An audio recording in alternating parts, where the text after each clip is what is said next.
Sasa nataka tu nitoshe kusema hivi, kazi ni kubwa.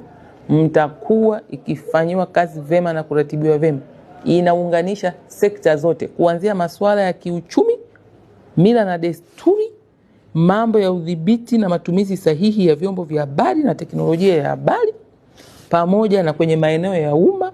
Watu wanakwenda huko wanakatiliwa, wanafanya shughuli zao kwenye masoko, masuala yote ya mawasiliano. Mtu anampiga mwenzake mapicha, baadaye anachukua na yasambaza huko kinyume na utaratibu.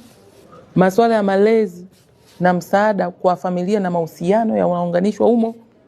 Utekelezaji na usimamizi wa sheria na marekebisho yake yote yanaunganishwa humo. Huduma kwa msaada, huduma za msaada kwa manusura wa ukatili kwa upana wake, mazingira salama shuleni na stadi za maisha na mengine mengi.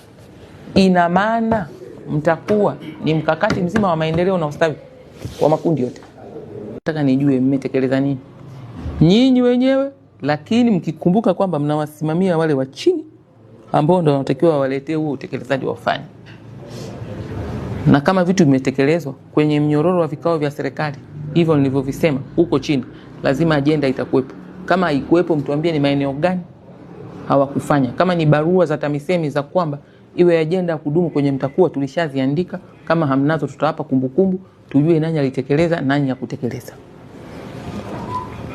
ili maswali yanayohusiana na mtakuwa yaongezeke kwenye full council zetu au kamati za madiwani.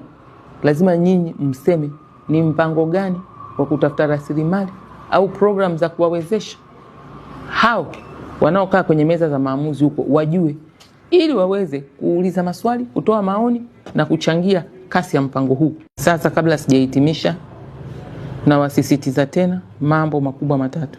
Uwajibikaji.